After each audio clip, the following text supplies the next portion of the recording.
gracias a todos por haber venido. Continuamos con el ciclo de Memoria Viva, de la transición y la dictadura, que ya empezamos el viernes pasado. Y bueno, en esta ocasión nos acompaña Chato Galante, que es miembro de La Comuna, que bueno, no nos explicará exactamente lo que es, pero bueno, es una organización que intenta o que lucha en defensa de los derechos humanos y intenta, bueno, pues esos derechos humanos que se incumplieron durante el franquismo, pues por lo menos a sus responsables, los responsables que quedan vivos, o al menos simbólicamente a los que torturaron y represaliaron a gente activista, pues bueno, que por lo menos haya justicia, que se repare al menos ese daño, o al menos el daño que ya no se puede reparar, al menos la memoria. Y bueno, se amparan en la querella presentada en 2010, creo que fue en Argentina, ya que aquí en estos últimos 4 años el PP, bueno, ha impedido que se haga cualquier trámite a nivel legal contra estos, bueno, estos maltratos y todo lo que se ve con el franquismo que todos conocemos.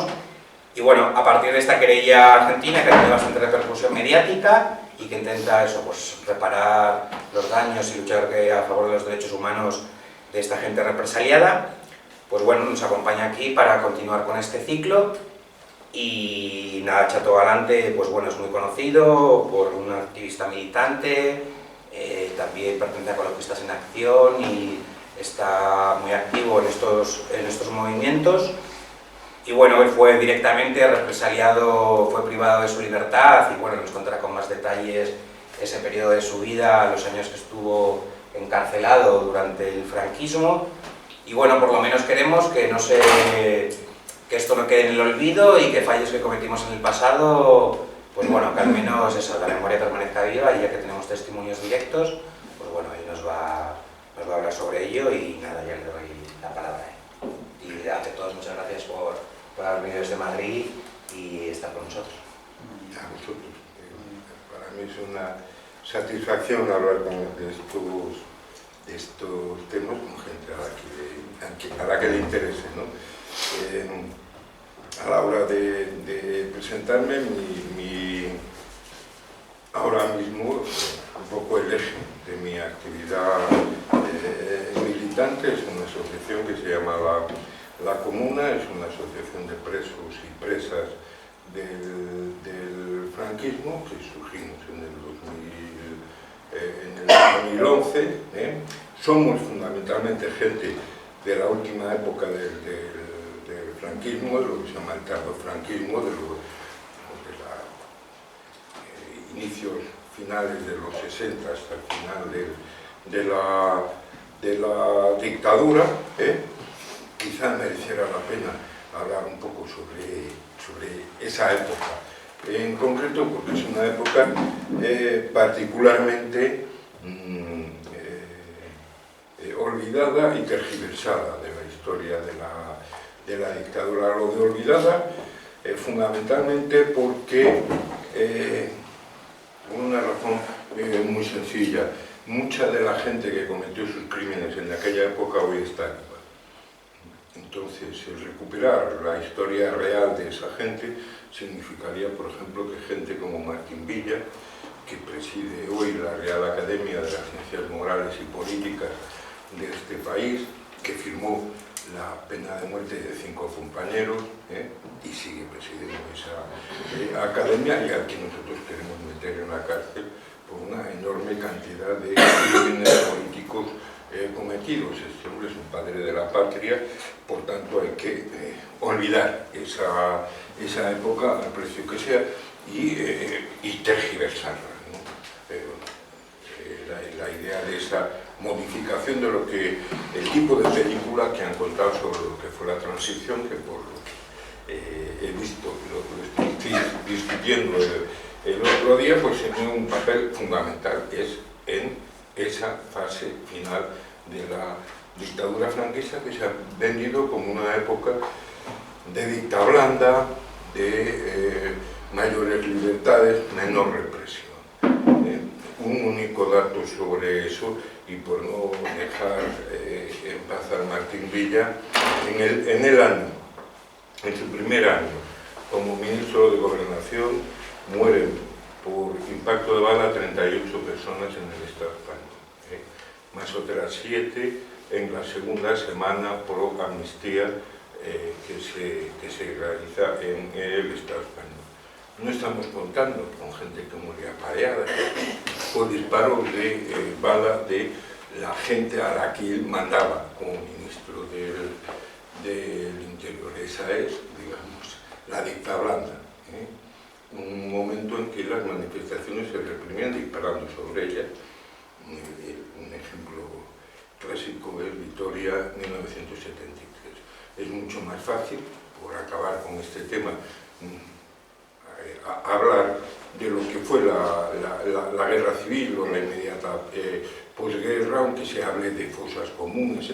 Son historias muy antiguas, no hay nadie vivo capaz de tener que ser, de responsabilizarse sobre eso, pero Vitoria, nosotros tenemos 21 imputados que tienen responsabilidades en la masacre en Vitoria, donde mueren 5 trabajadores que están en una asamblea en una de las iglesias de esa ciudad. Bueno, pues, en fin, eso da una idea del tipo de visión sobre esa época del tardofranquismo que se ha intentado, con la que se ha intentado vender un producto muy particular, esa transición magnífica, ejemplo de las libertades y ejemplo de la reconciliación de un país. Bien, nosotros padecimos aquello, entonces no podríamos entrar a discutirlo después. Os quería comentar un poco la constitución de nuestra asociación. Es algo que hacemos muy tarde. En realidad sí hay asociaciones de presos políticos inmediatamente después de caída la dictadura, son sobre todo presos políticos del PC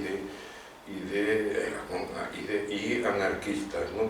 Nosotros no entramos en ese movimiento porque estamos peleando por la transición, estamos peleando todavía, intentando una posibilidad de cambio de modelo de sociedad en este país. Estamos peleando por lo inmediato, no estamos planteándonos ningún problema de memoria histórica. De hecho, nosotros nos podemos hacer este tipo de historias cuando hay movilizaciones en Madrid, cuando derriban la cárcel de Carabanchel.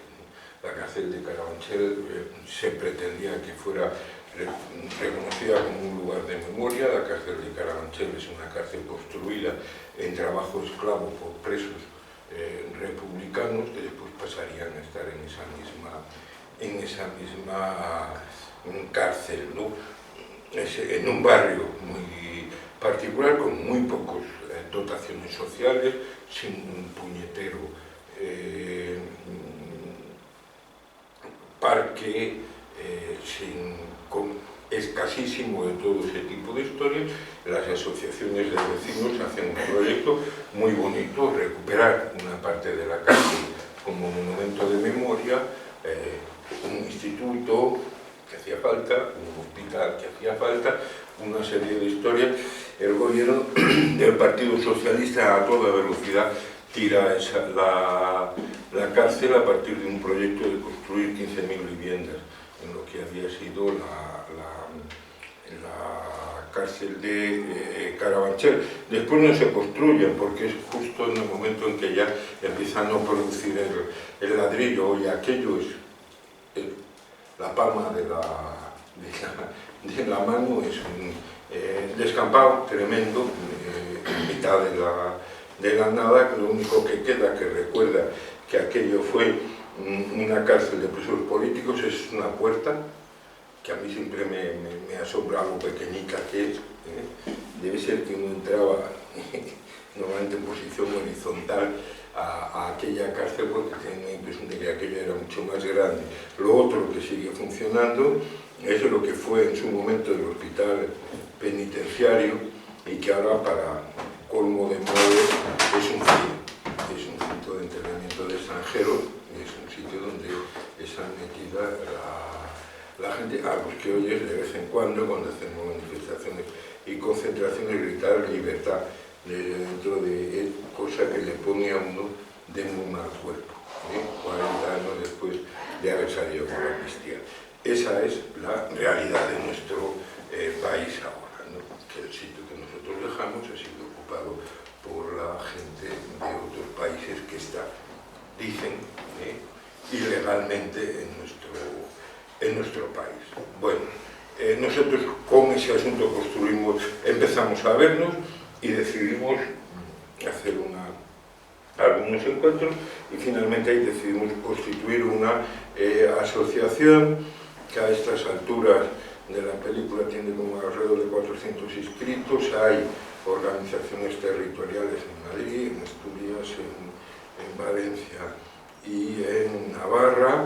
En Euskadi hay en Euskal Herria hay una organización particular que se llama Goldatu,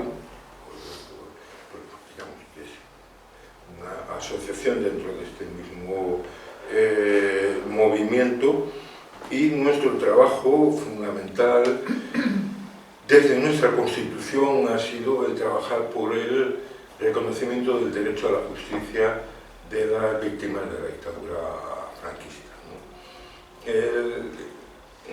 La Comisión de Derechos Humanos de Naciones Unidas, en el traspaso de las situaciones de dictadura a una democracia, reconoce 3 principios y una conclusión. Los 3 principios que hay que cubrir para garantizar ese traslado son los principios de verdad, justicia, reparación, y la conclusión final es la garantía de no repetición de la situación de dictadura anterior.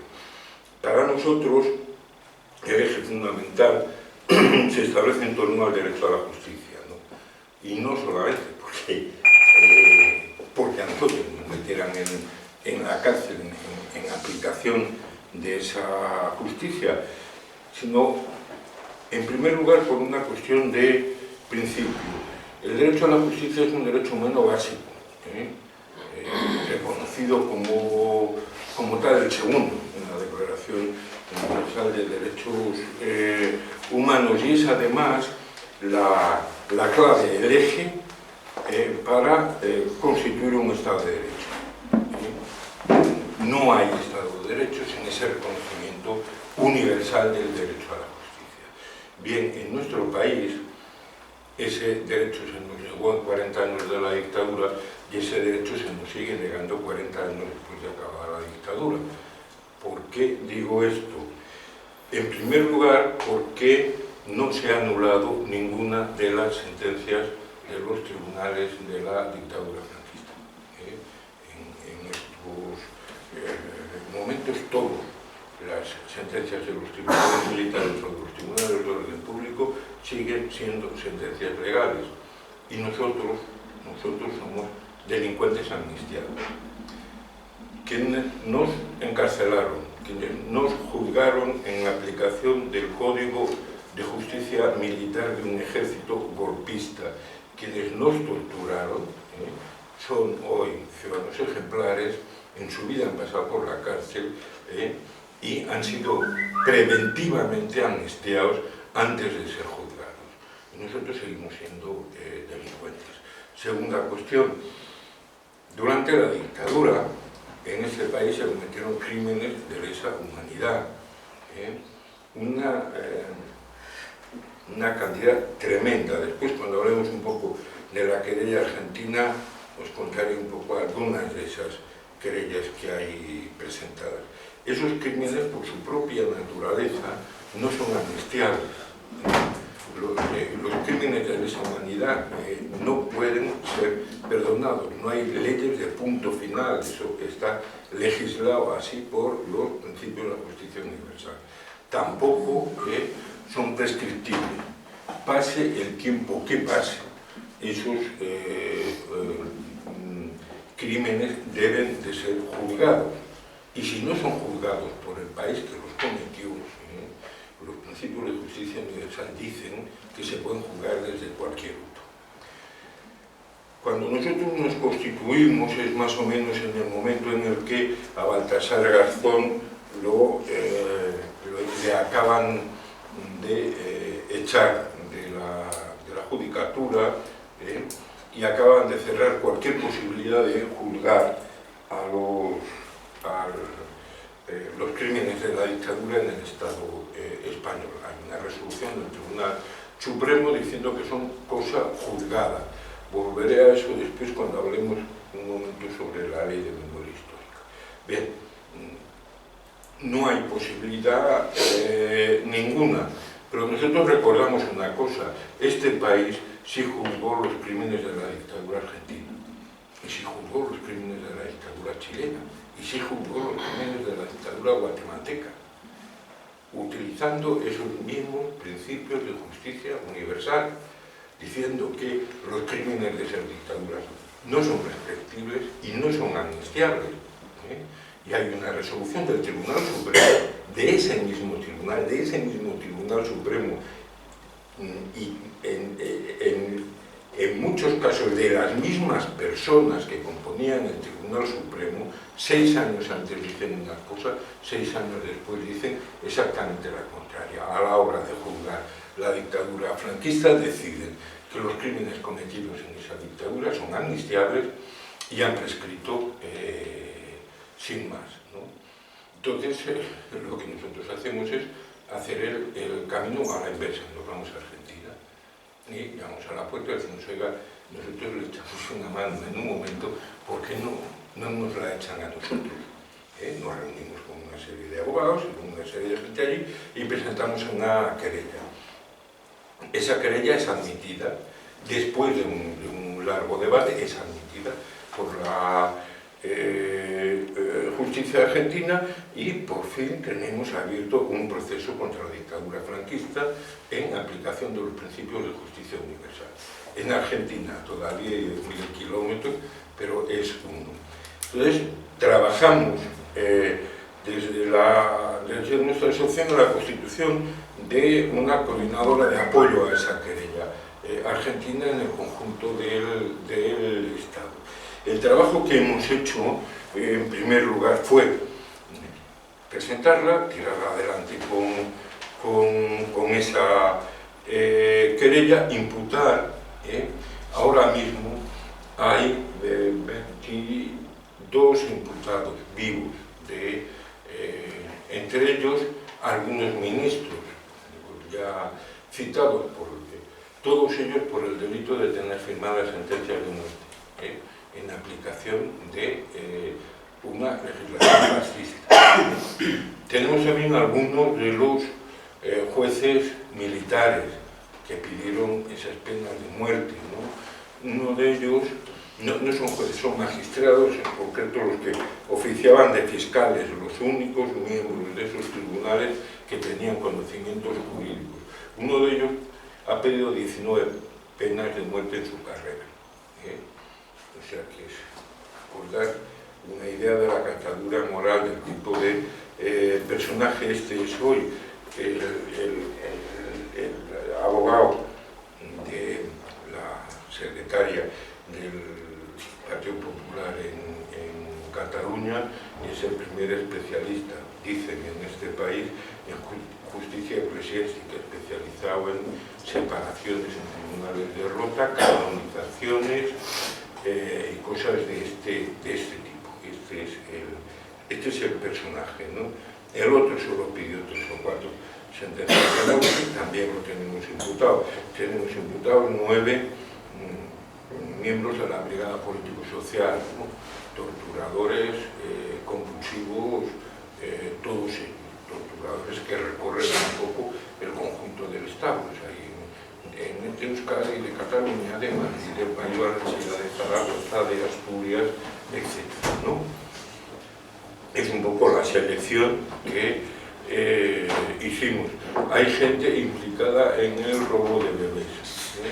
Una monja que nos dijeron que se ha muerto, aunque las mujeres que la encausaron dicen que necesitan verla muerta o no se lo creerán, y un médico que que tiene que ver. Bueno, ese es el siguiente paso, fue esas imputaciones. Se han pedido la extradición para que pudieran ser no juzgados, sino simplemente tomada declaración en Buenos Aires a esta gente. Se negó el gobierno español. La jueza argentina ha hecho una petición, una rogatoria internacional en aplicación del acuerdo entre la República Argentina y España para los procesos penales, pidiendo poder venir aquí a interrogar a esos imputados. Hace 6 días el gobierno español, después de tenerlo un mes y pico, algo que es de aplicación inmediata, o sea, es aplicar un tratado internacional que normalmente tarda entre 24 y 48 horas. Ellos han tardado algo más de un mes en decidir que lo devuelven porque es incompleto, porque no aparecen las preguntas que se les van a hacer a los imputados. Eso tiene, es una desfachatez tremenda, es el aparato, el gobierno metiéndose en tareas del aparato judicial. ¿Qué tiene que decir el gobierno sobre las preguntas que se le vayan a hacer? Serán de tener algún interés, lo tendrían los jueces. Ellos deberían de habérselo pasado a los jueces, y si los jueces ven ese problema, las preguntan. Pero, entre otras cosas, la jueza ha decidido que iba a venir aquí. El espíritu del tratado es que ella pregunta. Tú no puedes dar la lista de todas las preguntas, entre otras cosas porque te imposibilita repreguntar sobre cosas que tú has preguntado antes, ¿no? Entonces es de nuevo como este gobierno, saltándose principios de justicia y saltándose tratados internacionales, vuelve a hacer lo que quiere. Hicimos una iniciativa en el Congreso, esa iniciativa apoyada por Podemos, por Izquierda Unida, por Esquerra Republicana de Cataluña, por Bildu, por el PNV, por Democracia y Libertad, y hasta esta mañana por el Partido Socialista.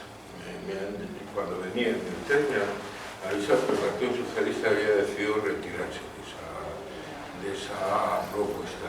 Con la composición anterior tenía mayoría en la Cámara la proposición. Con la composición actual no.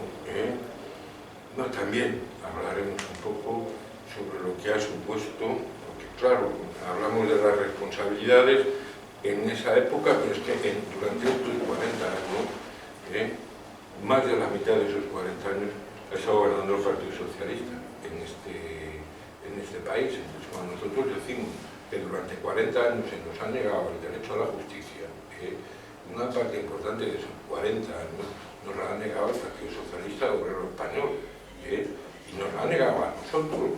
Yo, por ejemplo, no milité en el Partido Socialista, pero se lo ha negado a militantes de su partido. Y en las cunetas de este país hay algunas decenas de miles de personas cuyo único delito fue militar en el Partido Socialista Obrero Español, y su partido no ha sido capaz de sacarlo de esa. Esa es también otra de las cosas que es conveniente fijar para entender. Bien, estamos por tanto impulsando ese trabajo. Queremos recuperar el derecho a la justicia, ¿no? ¿Por qué es tan importante para nosotros? Porque no va a haber verdad histórica sin justicia, sin verdad jurídica. Yo estuve hace algo así como un mes en unas jornadas en Madrid llenas de historiadores, en las que dijeron, hombre, tienen ustedes mucha obsesión con lo de la verdad, pero esto de la verdad siempre es opinable, siempre pueden aparecer nuevas cosas, la verdad histórica siempre está en construcción, y yo me cabré mucho, dije, mire usted, yo no sé si la verdad estará en construcción, pero lo que quiero, ¿no?, es que yo de verdad de la buena, fui detenido en 4 ocasiones, fui torturado en 4 ocasiones, me tiré 6 años en la cárcel y me destrozaron la vida justo cuando tenía 17 años y me detuvieron por primera vez. Y eso es una verdad incontrovertible. Y lo que quiero es que eso se fije por un tribunal, porque eso es lo que permitirá y ha permitido en todos los países de nuestro entorno declarar ilegal el fascismo o el nazismo, y permitiría declarar ilegal el franquismo en este país, y que no tuviéramos que soportar la existencia de una Fundación Francisco Franco, considerada de utilidad pública y convenientemente subvencionada con los impuestos de todos los españoles. O no tendríamos por qué soportar que hubiera calles como la que yo vivo, que se llama General Yago, o Mártires de Paracuello. Y no tenemos por qué soportar que exista un enterramiento megalómano de un asesino fascista que durante 40 años fue el azote de nuestro país, y nosotros hoy lo tenemos, ¿no?, el Valle de los Caídos, donde está enterrado. Y 50.000 presos fundamentalmente republicanos, porque los presos del bando nacional han sido convenientemente recogidos y enterrados como Dios manda, no en las condiciones en las que está la gente ahí. Por eso queremos también que se haga justicia, lo queremos desde un punto de vista estrictamente nuestro y desde un punto de vista del conjunto de la sociedad. Nosotros queremos, cuando llevamos adelante este asunto, entender que queremos juzgar al franquismo por todos sus crímenes. Os voy a hablar un poquito del panorama de aquella ignominia. Estamos, los más fáciles de entender, la gente que fuimos detenida, torturada, encarcelada, etc. Pero está toda la gente que ha perdido a alguno de sus familiares que está en una fosa común. Está toda la gente a la que le robaron sus hijos. O sea, hay gente que tiene su identidad perdida y hay gente que trabajó como esclavo durante el franquismo porque se moría de hambre si no iba a trabajar. En un momento, en los años 40, en que en este país la gente se moría de hambre, quien estaba en la cárcel se moría, ponían tuberculosis, se moría de inanición, sin más. La única posibilidad de supervivencia era trabajar de sol a sol por el beneficio de poder comer. Incluso con esa comida, como hemos documentado, se hacía negocio. Pero bien. Y podemos seguir el de la gente que hoy va a su trabajo y pasa por delante de la casa que era de su familia y le robaron. Porque hay una parte de expolio en todo aquello que sigue hoy funcionando. A esa gente le robaron su casa en 1938 y en el 2016 sigue con esa casa robada. La casa que fue de su familia de toda la vida, y pasa por delante de ella cada vez que tiene que moverse por su pueblo. Esa es la dimensión de aquella ignominia. La segunda cosa que nosotros queremos dejar claro es que aquello es algo que atravesó este país en todos los sitios. No hay un puñetero pueblo de este país donde no hubiera gente que no fuera represaliada por la dictadura. Eso queremos ponerlo. Por eso nos hemos empeñado, por eso hoy hay 500 y pico querellas, por eso hoy hay alrededor de 15.000 personas personadas, y lo estamos haciendo 15.000 personas a 10.000 kilómetros. Después os contaré que ahora lo queremos empezar a hacer aquí, porque queremos ser mucho más de 15.000 personas querellándonos. Tercer motivo de este empeño en en la querella. Dar una idea de lo que fue el sufrimiento de la sociedad en aquel momento, ¿no? Pero darle una idea desde el punto de vista actual. No es algo solo ni fundamentalmente de memoria histórica. Son delitos que funcionan hoy. La gente que está en una fosa común está hoy. Y hasta que esa persona no sea recuperada, de vuelta a su familia y enterrada como es delito, seguirá siendo un delito presente hoy. Yo sigo siendo un delincuente hoy y quiero dejar de serlo. Quiero que se anulen mis condenas. Cuando el PSOE hizo la ley de memoria histórica, hizo una cosa muy típica. Nosotros pedimos, deben de considerarse ilegales esas condenas. Y ellos dijeron no, hay que considerarlas ilegítimas. ¿Cuál es la diferencia entre ilegal y legítima? Que si es ilegal, todo el mundo tiene derecho a pedir reparación por una ilegalidad cometida por el Estado.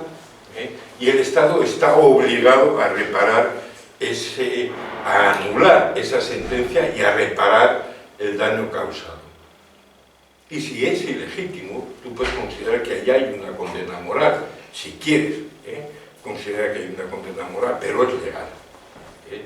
Es cosa juzgada, es legal, con lo cual ni hay posibilidad de reparación, ni hay posibilidad de anulación de esa sentencia.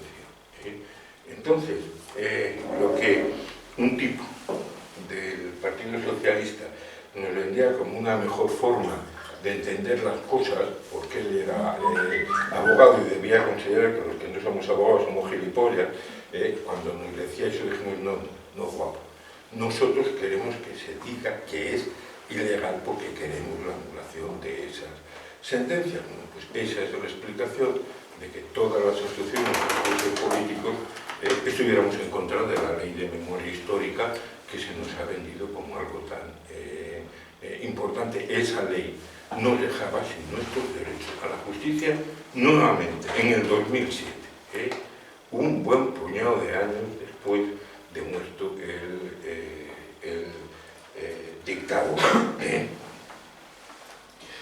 Bien, por último, entre las cosas, entre el trabajo que nosotros queremos hacer, hemos dicho que es porque es actual, y lo que queda es decir, porque no nos afecta solo a nosotros. Cuando la Comisión de Derechos Humanos de Naciones Unidas establece los principios de verdad, justicia y reparación, no los establece para las víctimas, los establece para el conjunto de la sociedad, porque esa es la única posibilidad de que esa sociedad pueda volver a mirar a su historia, porque esa es la única posibilidad de que esa sociedad establezca las condiciones que permitan una reconciliación, no la reconciliación de los muertos, sino la reconciliación del reconocimiento de los derechos de todos los integrantes de esa sociedad, los derechos que a los que perdimos la guerra, incluso sin haberla hecho, se nos han negado durante estos 40 años. Nosotros ahora, con la nueva situación, con cosas como las que están pasando en este país, estamos avanzando en la crítica de ese régimen del 78. Nosotros estamos planteando acabar con el régimen del 78, tiene una asignatura previa, juzgar el franquismo, restablecer las condiciones de esa reparación. Ese es nuestro objetivo. Hemos empezado a presentar querellas. Hay ayuntamientos que se están querellando contra el franquismo y se están querellando aquí.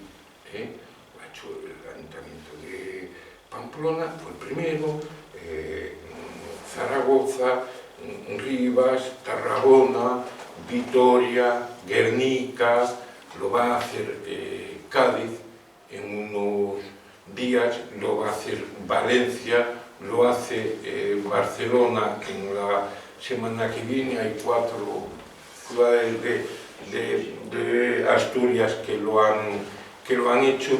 Santander iba a discutir en el plenario de este mes, pero con la historia esta que ha pasado nos llamaron diciendo que no lo podrían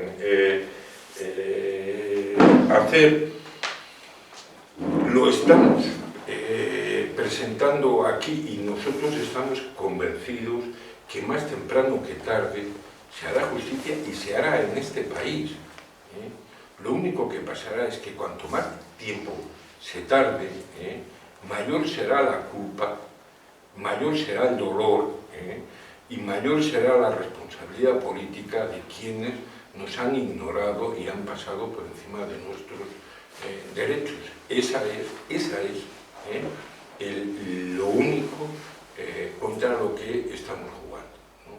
Contra un sistema, ese mismo sistema bipartidista que hemos denunciado en tantas cosas. Bueno, pues el primero de sus pactos de ese sistema bipartidista fue la transición española y las consecuencias que para las víctimas de la dictadura tuvo esa transición. Eso es lo que os quería contar.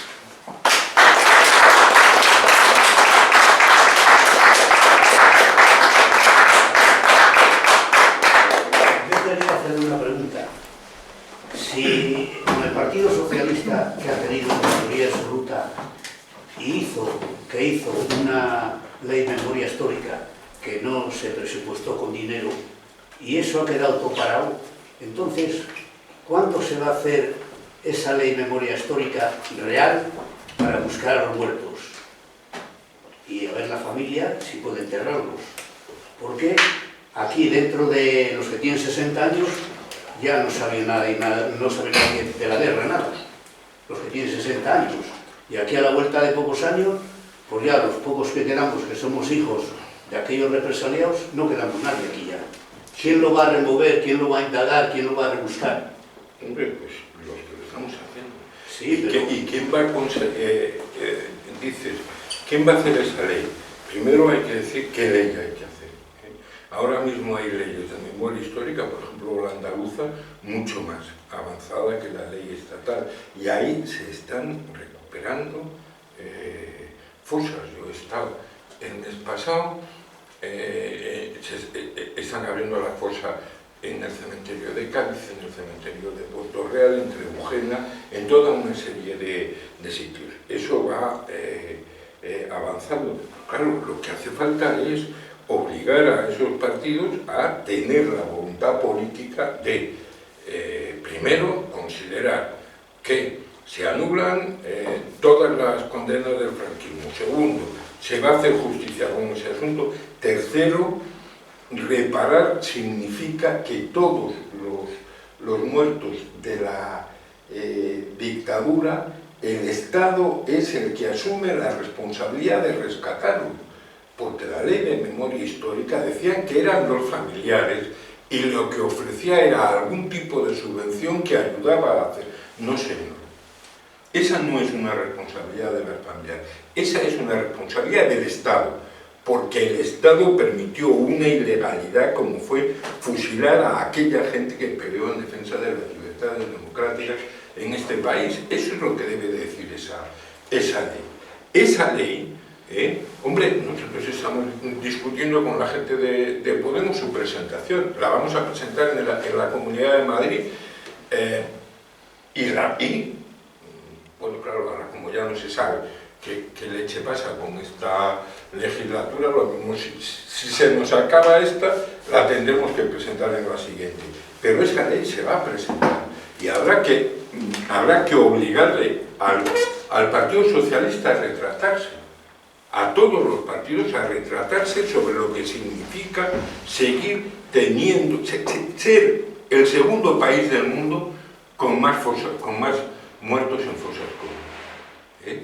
Primero es Camboya y el segundo este país, que es un país en teoría del primer mundo, de no sé cuánto, por delante de Vietnam, por delante de Laos, por delante de las repúblicas centroamericanas, por delante de todos esos, más fosas comunes, más víctimas en fosas comunes hay en este país.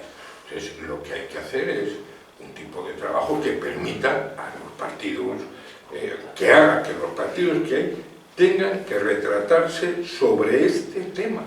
¿Y quién les va a obligar si están divididos los partidos?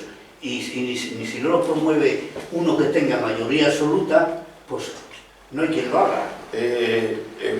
Lo que habrá que hacer es proponerlo en el Parlamento y discutirlo. Yo estoy convencido que si una ley, como es debido, es llevada al Parlamento, muy difícilmente el PSOE va a decir que no a la recuperación de sus militantes de las cunetas. Esa es una cuestión. Hombre, yo llevo peleando algunos años por este asunto y he visto la evolución de todos los partidos de este país sobre este tema. Yo he tenido problemas con la gente de Izquierda Unida y sobre todo el Partido Comunista de España cuando me decía: os estáis metiendo con la amnistía que sacó a nuestros presos. O sea, no, guapo. ¿Sí? Me sacó a mí. Los presos del PC llevaban 2 años fuera. La amnistía es del 15 de octubre de 1977.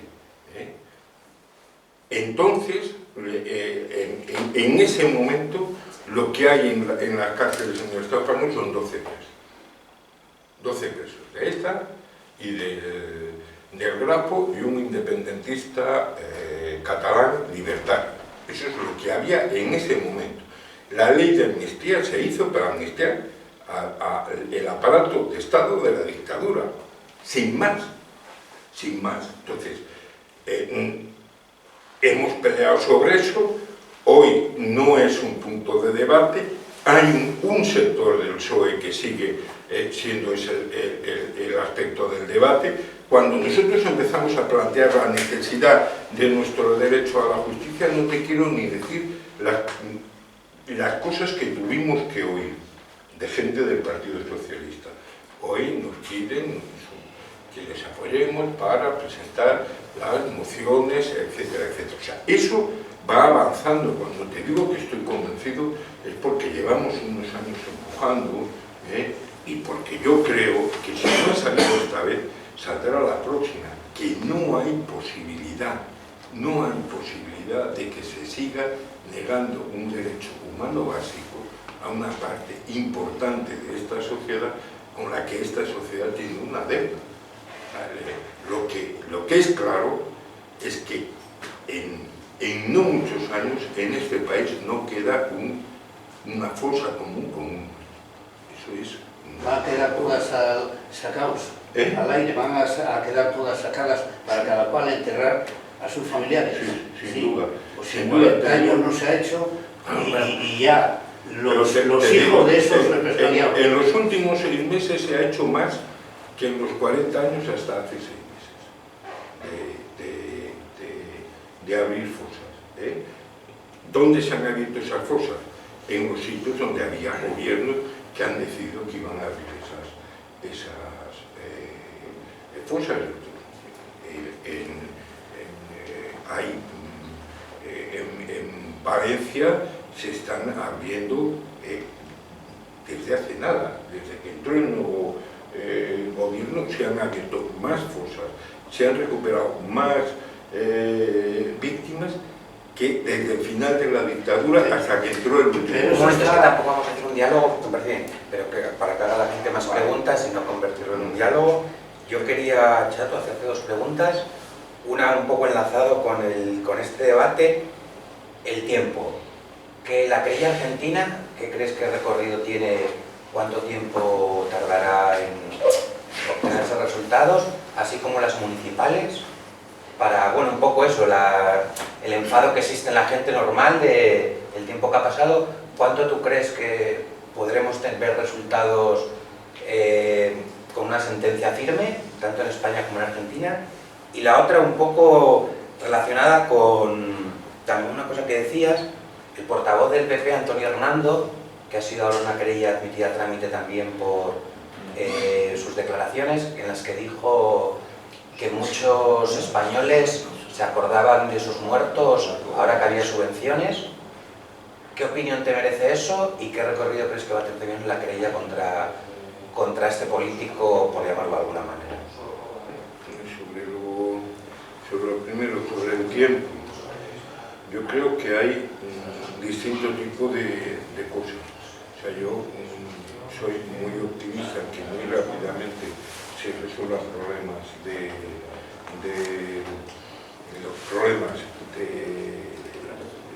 las fosas. Creo que nos queda por lo menos una legislatura para que empiece a haber juicios de verdad en este país, pero creo, por ejemplo, que casos como lo de los bebés robados, he de decirte que todavía hoy veréis en algún periódico aparece un nuevo bebé robado en Argentina. Se calcula que en España se robaron 130.000. El censo establecido de todos los bebés robados en Argentina son 918. Por daros una idea de qué dimensiones estamos hablando. Y en la República Argentina se han encontrado 604 o 606, creo que es, y quedan 300 por recuperar. O sea que eso no puedes decir cuándo va a acabar esto. Lo que sí que se puede establecer son plazos de ese tipo. Yo creo que se realizará además mucho por la presión desde los sitios más próximos a la gente. Cuando nosotros decimos hay que plantear que se querellen los ayuntamientos, es que preferimos que se querellen los ayuntamientos que el Parlamento, porque la gente de los ayuntamientos sabe cómo se llamaba el alcalde del pueblo que mataron a estos fascistas cuando entró, y están sus familiares allí, y normalmente saben dónde están. Por eso queremos hacerlo aparte. Y por eso queremos no que lo juzgue la Audiencia Nacional, que son señores que están ahí y que es un tribunal especial y que debía de ser suprimido de una santa vez, sino tribunales territoriales. Porque cuando han presentado la querella en Vitoria, el alcalde de Vitoria dijo en sus declaraciones: no sé a qué juzgado va a caer esta querella, pero que se prepare el juez si no admite esta querella, porque en esta ciudad no va a poder vivir. Eso lo dijo, nadie ha dicho nada, y es una amenaza directa sobre un poder del Estado, pero es una realidad.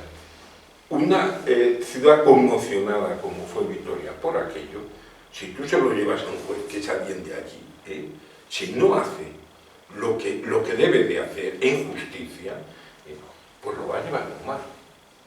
Lo va a llevar francamente mal. O qué pasa con el que diga el juez que le toque en Guernica. Diga: no, mire usted, no, yo no admito esta querella por crímenes de guerra en este pueblo. ¿O qué pasará con el juez del tribunal en Madrid al que le llevemos la querella contra él y el niño? Un señor que es el paradigma del torturador compulsivo en todo el país. Diga: no, hombre, torturador, pero bueno, tan compulsivo no lo veo yo, no sé cómo lo vamos a hacer. Lo va a llevar mal. Por eso lo dirigimos así. Por eso nosotros pensamos que lo que nos queda, en cuanto a lo que es importante, que es la resolución política, eso yo estoy convencido que no pasa de la siguiente legislatura. No sé si será esta o la que sustituya a esta, pero estamos en unas condiciones que en este país no se dieron desde la transición. Hoy es mucho más posible hacer esto que lo ha sido durante estos 40 años. Porque hoy es inexplicable Las cosas que se utilizaron entonces, tipo ruido de sables, posibilidades golpistas, etc., hoy son incomprensibles. Hoy a la gente joven que les hables de los ruidos de sables, de las posibilidades, de tal, no entienden de qué país estás hablando. Y esto solo se mantiene por el acuerdo de los dos partidos que generaron el partidismo en este país.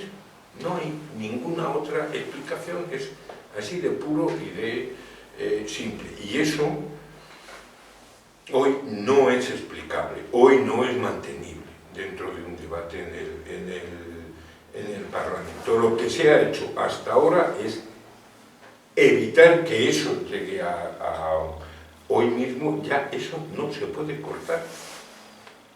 Eso ya no se puede cortar. Si siguiera la legislatura que hay hoy, esa proposición de ley tendría los mismos apoyos a los que me he referido antes, y eso es mayoría absoluta en el Congreso. Hoy. Y de nuevo es un tipo de accidente el que impide que se haga justicia. Sobre las declaraciones de ese efecto, esa es la derecha de este país. O sea, cuando la derecha en este país, que no es que lo que estáis haciendo reabre heridas. ¿Qué heridas? O sea, ¿qué hostia de herida tiene esta gente? Que cuando acaba la guerra civil abre una causa general contra todos los crímenes que uno se pueda imaginar y mata por centenares de miles a la gente. ¿Qué proceso abierto queda de alguien que se considere agraviado en el bando nacional por la guerra civil? No hay nadie, ni lo puede haber. Y caso de haberlo, iban a pedir otras penas de muerte como las de entonces, usted, ¿no? Los 327.000 no sé cuántos no me son suficientes, me faltan 8 más. O sea, quiero matar 8 más. Es incomprensible, eso no es entendible en este país. Solo una derecha cerril que no entiende nada más que a través del dinero, la corrupción, etcétera, etcétera, es la que puede pensar que la gente que está intentando recuperar los cuerpos de sus familiares lo está haciendo porque es que le subvencionan eso. O sea, como si eso primero fuera algo que les va a dar dinero. Como consideraran que siguen considerando que quienes no piensan como ellos son un subproducto, son gente, esto del gen rojo, de la gente degradada, no sé cuántos, no sé qué, que es capaz de hacer negocio con los restos de sus familiares. Pero lo único que hace es retratar lo que ha sido la derecha en este país. Cuando en este país se dice, joder, en España no hay organizaciones fascistas ni extrema derecha, como no, están todos en el gobierno. ¿Para qué quieres más? De tantos que son, no se les nota, forman parte del paisaje. Ese es el criterio. Bueno, pues, con eso es con lo que hay que lidiar. De lo único que hay que estar satisfecho desde mi punto de vista es que le hemos pegado un vuelco muy notable a la situación. Hoy hay un sector en la ciudadanía y un sector muy extenso que opina de una forma distinta.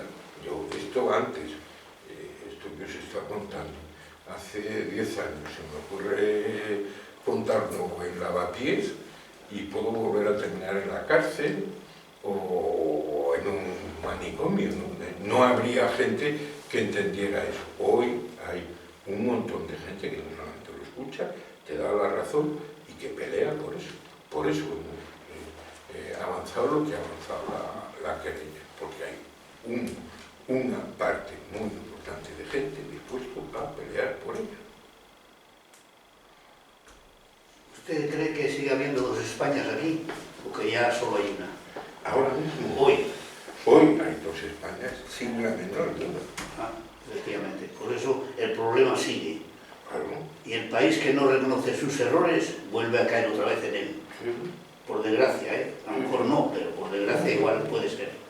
Estamos completamente de acuerdo. Cuando yo digo que la única posibilidad de que este país se reconcilie, o sea, deje de haber dos Españas, es que se reconozca de una santa vez los derechos a la verdad, a la justicia y a la reparación, y la sociedad se la reconozca a sí misma, haga ese gesto. Ese es. Mientras tanto, claro que seguirá habiendo dos Españas.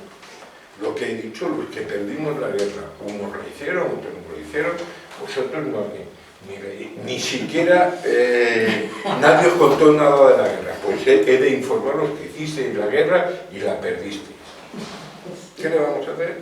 Y entonces habéis pasado a formar parte de una España.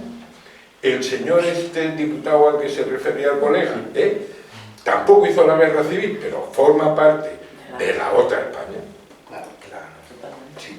Sin más, y hasta que no se haga lo que contamos, seguirá habiendo dos, y la gente se seguirá situando,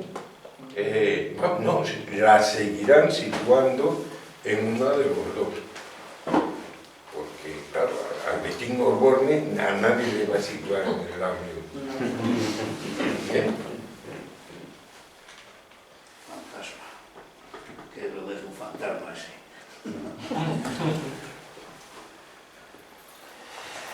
Bueno, en Argentina, es decir, cuando empezó el tema de las exhumaciones, se produjo, digamos,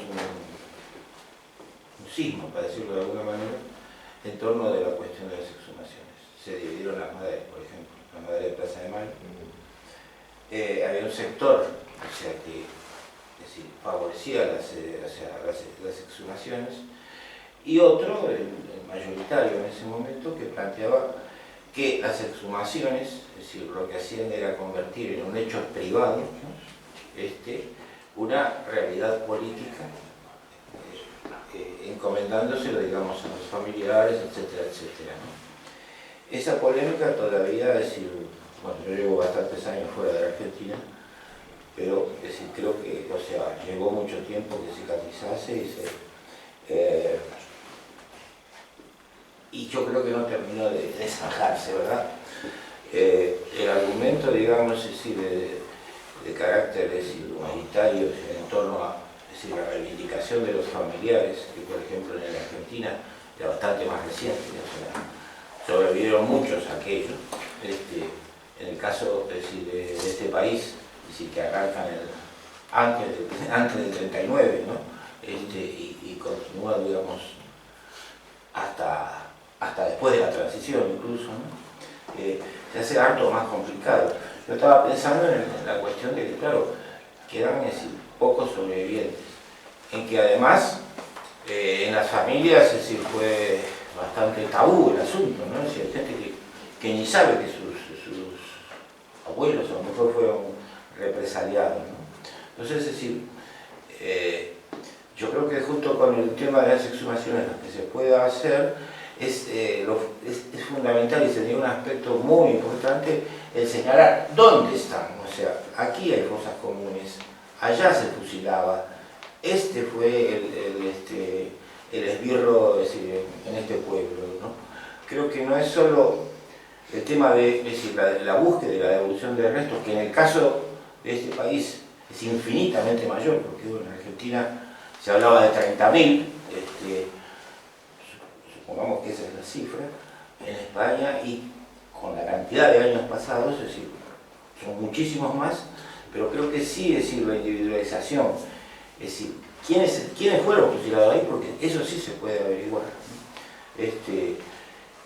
Y o sea, para recuperar esa memoria, es decir, a nivel colectivo, no solo de la familia, ¿no? Había una cosa que decía de Bebe Bonafini que, es decir, a mí me parece, digamos, al menos decir, opinable, ¿verdad? Y es decir, eso de convertir, digamos, en un hecho, es decir, ese fusilado que está allí, lo fue represaliado, es decir, por un régimen, y estaba luchando por la libertad, es decir, una causa colectiva.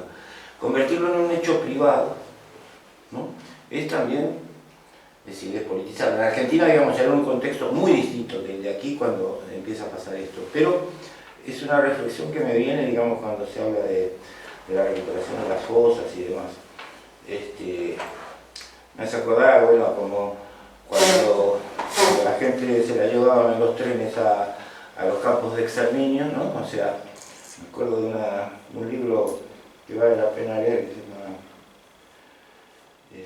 de Ana Arden, no me acuerdo, que el lugar donde había que recordarlos era en la estación de París, donde los cargaban, ¿no? Porque estaba hablando de la gente, digamos, llevada en Francia, ¿no? De la misma manera que, bueno, en Argentina, sí, la escuela de mecánica de Buenos Aires es decir, el paradigma de esa barbarie, y automotores Orletti y todo eso, sí, al menos, bueno, sí, está reconocido y hay placas. Aquí, ¿dónde se fusilaban las naves? Yo qué sé. ¿Lo sabe alguien? Sí, un matiz. ¿Ah? Solo un matiz. Aquí hay 2 fosas, Sí. una en el cemento. ¿Más? Sí, lo que hay, pero... Bueno, igual más. Hay una fosa que yo sepa y que no...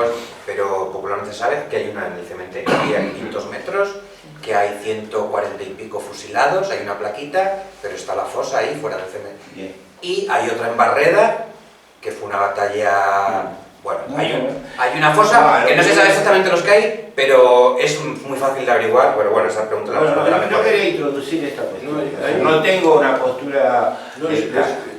hay un trabajo tremendo hecho sobre ese asunto, que hay un trabajo tremendo hecho sobre lo que tú dices.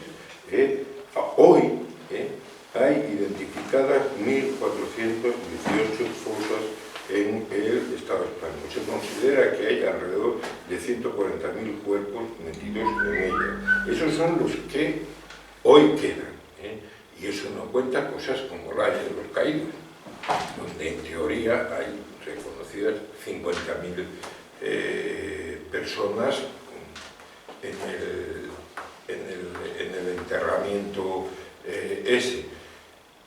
Puede que haya más, o sea, prácticamente eso es algo que se va actualizando constantemente, y de repente una en la que se considera que, por ejemplo, en Puerto Real, consideraban que iban a encontrar 22 cuerpos, van por 188 en ese momento, porque lo que han recogido son las informaciones de gente que dijeron, pues a estos fulanos los cogieron en los sitios donde los fusilaron, se sabe los sitios donde... Hay paredones en este país que siguen teniendo los impactos de las balas de la gente que fusilaron en el cementerio de Carabanchel, al lado de una de las fosas más grandes que hay en este país. Porque por ahorrar en gasolina los sacaban de la cárcel, los ponían contra la pared del cementerio, les pegaban los tiros y tenían la fosa puesta, cargaban los camiones y los iban tirando en aquella fosa. O sea, eso, y ese es un trabajo hecho desde antes de la muerte del dictador. Hay gente a través de las universidades recogiendo esa información, y quedarán, o sea que probablemente volverán a aparecer, porque hay algo que tú has citado y que es verdad. En este país hay un terrorismo de Estado sistemático que obliga a la gente a ocultar su pasado como una condición de supervivencia. Uno de las cosas que marcaron mi vida, yo tenía 18 años, a la segunda vez que estaba en el Talego, un hombre muy mayor, un obrero de la construcción, que me explicó que él iba con su padre y unos amigos, que había de tener 8 o 9 años, y un grupo de gente de la Falange y de la Guardia Civil mató a su padre y fue matando uno sí y otro no al grupo de gente con la que iba. Su padre solo vio ese chaval, lo dejaron en el y no permitieron en una semana que nadie recogiera esos cadáveres, porque necesitaban aterrorizar al personal. Cuando ese tío me dijo, yo he dedicado mi vida a pelear por eso, dice, lo único que ahora, creo que le caen 40 años o algo así, lo único que considero es que es una suerte que no me hayan matado, porque yo pensaba que me iban a fusilar a mí también. Claro, eso es aterrorizar una nación entera. Eso es de la gente que no salía a la calle porque había visto cómo mataban a alguien, decían, no, es que el próximo puedo perfectamente ser yo, y no salía a la... No salían por aquello del famoso paseo. Claro,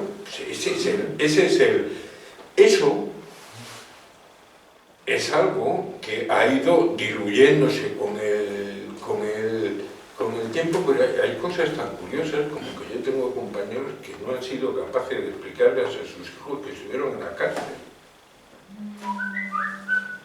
Y tenemos gente que se ha querellado en Argentina y nos dice, oye, por favor, no me mandéis ni cartas ni tal y cual, que es que el de segundo es de Falange.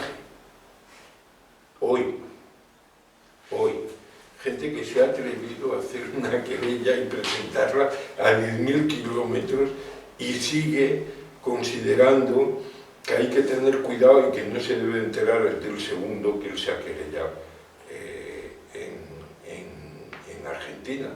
Claro, hay que entender lo que eso supone en la sociedad de este país. Acabar con eso, eso es un estigma, y no es un estigma de las víctimas, es un estigma de esta sociedad.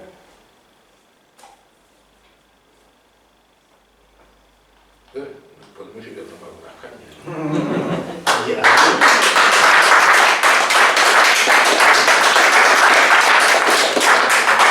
Ayer viendo la televisión salió en un pueblo donde hay por calles franquistas y demás, y dos hermanos discutiendo. Uno quería que siguieran aquellos sistemas franquistas en las calles y otro totalmente en contra, y era un señor y una señora, hermanos.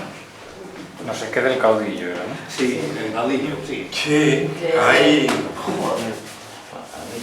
O sea, que al lado de mi casa, yo en General Yagüe, al lado de mi casa hay una calle que se llama General Varela. Entonces, aquella es lo que llamamos la esquina criminal. Y es allí donde nos concentramos a pedir que se cambie el callejero. Pero está el General Varela, está el Capitán Aya, están los mártires de Paracuello, los gloriosos caídos. Aquello es una quedada. Es justo la zona de Madrid que se construye a principios de los años 50. Entonces decidieron ponerle los nombres de todos los asesinos que se le viene a la memoria. Entonces es un barrio decente. me ha gustado escucharlo. A ver si se arregla todo, aunque se tarde un poco. Ya hemos esperado 40 años. A ver si nos echamos una mano. 6 o 8, se arregla. Ya, para que sí. Vale, hasta luego.